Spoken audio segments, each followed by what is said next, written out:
Assalamualaikum dan salam sejahtera. Hari ini kita akan belajar matematik tingkatan 1. Topik kita 45 berkaitan antara nisbah, kadar dan kadaran dengan peratusan, pecahan dan perpuluhan. Pada Cikgu Fazli.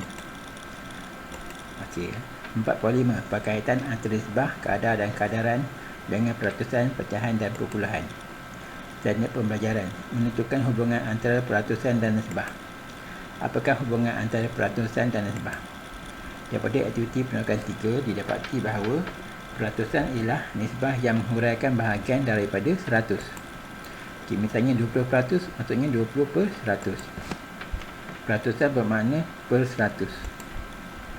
Tahukah anda, nisbah yang membandingkan bilangan bahagian daripada 100 bahagian boleh diungkapkan dalam bentuk pecahan, perpuluhan dan peratusan. Contoh 16. Di dalam sebuah kelas, nisbah bilangan murid perempuan kepada bilangan murid lelaki ialah 3/2. Cari peratusan murid perempuan di dalam kelas itu. Penyelesaian dia. Nisbah bilangan murid perempuan kepada jumlah murid ialah 3/5. Jumlah ni maksudnya kita tambahkan nisbah tu, 3 tambah 2 dapat 5. Itu maksudnya bilangan nisbah perempuan semua kali ialah 3/5. Iaitu 3/5. Dalam bentuk peratusan maksudnya kita macam mana jadi 100, 5 ni darab dengan 20. Jadi kalau bawah darab 20 ataupun darab 20. Jadi 3 darab 20, 5 darab 20. Kita akan dapat 60/100. Typing error tu 60/100 ya. Tukar kepada pecahan dengan menyebut 100. Maka peratusan murid perempuan dalam kelas itu ialah 60%. Bukan 6 ya, 60 silap. Peratusan murid perempuan ialah 3/5 darab 100. 60% ni keadaan alternatif lah. Contoh 17. Zakaria ialah seorang murid yang berjimat cermat. Dia menyimpan 30% daripada wang saku yang diterimanya setiap hari. Cari nisbah wang simpanan harian kepada jumlah wang saku harian yang diterimanya. Penyelesaian dia. Peratusan wang simpanan hariannya ialah 30%. Sekali tukarkan pecahan jadi 30/100. Jadi nisbah wang simpanan harian kepada wang saku harian ialah 30/10. Kita kecilkan, kita bagi 10, kita akan dapat 3/10. Bagaimanakah anda menentukan peratusan suatu kuantiti dengan konsep kadaran? Teknik pembelajaran menentukan peratusan suatu kuantiti dengan mengaplikasikan konsep kadaran. Contoh 18. Tentukan peratusan setiap kuantiti yang berikut dengan mengaplikasikan konsep kadaran. Sebuah kotak mempunyai 8 utas riben. 2 daripadanya berwarna biru. Apakah peratusan riben biru di dalam kotak itu? B. Puan Jorana mempunyai RN 300. Dia membelanjakan RN 15 untuk tambang pengangkutan. Apakah peratusan wang yang dibelanjakannya? Di penyelesaian dia. Katakan peratusan riben biru dalam kotak ialah X. Jadi X per 1 sama dengan bilangan riben biru per jumlah riben. Betul kadaran. Jadi X per 100 sama dengan 2/8. Sebenarnya biru tu ada 2 daripada 8. Kita buat darab silang, dapat 8 kali X sama dengan 2 kali 100. Jadi X ialah 2 darab 100 bagi 8. Kita akan dapat 25. Maka 25% daripada riben dalam kotak itu berwarna biru. Dikatakan peratusan wang yang dibelanjakan ialah Y. Jadi wang yang dibelanjakan bagi jumlah wang sama dengan Y per 100. Dia belanjakan RM15 kan, 15/300 sama dengan Y per 100. Jadi macam mana 300 nak jadi 100, kita bagi 3.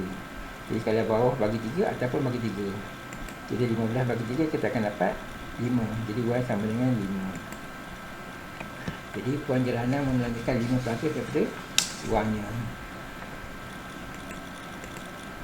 Contoh 19.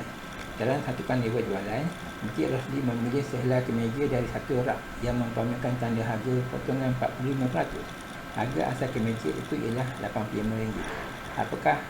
Apabila Encik Rosli mengimbas kod harga kemeja itu, pengimbas menunjukkan harga RN RM57.80. Dengan mengaplikasikan konsep kadaran, tentukan sama ada peratusan diskaun ini sepadan dengan peratusan potongan yang dikemukakan. Berikan penjelasan bagi jawapan anda. Penyelesaian. Katakan P ialah peratusan diskaun daripada harga asal. Maka P per 1 sama dengan harga jualan per harga asal. Jadi P per 1 sama dengan RM57.80 per RM85. Tidak silang, dapat 85 kali P sama dengan 5780. Jadi P sama dengan 5780 bagi 85, kita akan dapat 68. Harga jualan ialah 68% daripada harga asal. Jadi peratus diskaun yang diperoleh ialah 100 tolak 68. Kita akan dapat 32%. Jadi peratusan diskaun yang diperoleh oleh Encik Rosli kurang daripada peratusan potongan yang dipamerkan pada tanda harga. Pada harga tu kata 45, tapi sebenarnya 32% saja. Kita lanjut pembelajaran. Menyelesaikan masalah yang melibatkan perkaitan antara nisbah kadar dan kadaran dengan peratusan pecahan dan perpuluhan. Bagaimanakah anda menyelesaikan masalah? Tujuan aplikasi. Jadual yang berikut menunjukkan kadar sewa bulanan dan wang pendahuluan penyewaan bilik pasar beli di Taman Bukit Damai. Jenis pasar beli dia 2 bilik dengan 3 bilik. Pada sewa dia per bulan 450 dengan 550. Wang pendahuluan 2 bilik ni 1 bulan sewa. Kalau 3 bilik ni dia kena bayar 2 bulan sewa. Ben dan Farid masing-masing menyewa pasar beli 2 bilik dan pasar beli 3 bilik. Cari nisbah jumlah bayaran awal bank kepada jumlah bayaran awal Farid. B. Gaji bulanan Ben dan Farid masing-masing RM3,350 dan RM5,000. Dengan mengaplikasikan konsep kadaran, tentukan peratusan perbelanjaan sewa daripada gaji bulanan bagi setiap orang. Okay, jumlah bayaran awal bank ialah 450 tambah 450. Maksudnya kadar sewa campur dengan jam wang pendahuluan dia, dapat RM900. Jumlah bayaran awal Farid ialah 550 yang kadar sewa dia, kemudian dia kena bayar wang pendahuluan 2 kali, maksudnya 2 kali 550. Jadi dia kena bayar RM1650. Jadi nisbah jumlah bayaran awal bank kepada Farid ialah 900 nisbah 1650. Kita kecilkan dapat 6 nisbah 11. Okay, yang B, katakan X ialah peratusan perbelanjaan sewa bank kepada gaji bulanan. Jadi X per 1 sama dengan 450 per 3750. Ini dia sewa dia 450, gaji dia 3750.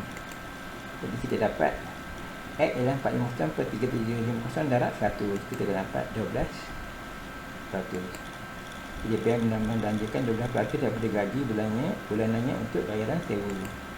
Okay, katakan Y ialah peratusan perbelanjaan sewa Farid daripada gaji bulanan. Jadi Y per 1 sama dengan, dia dah bayar bulan-bulan 550 kan. Jadi 550 per gaji dia RM5,000. Jadi Y ialah 550 per RM5,000 darab 100.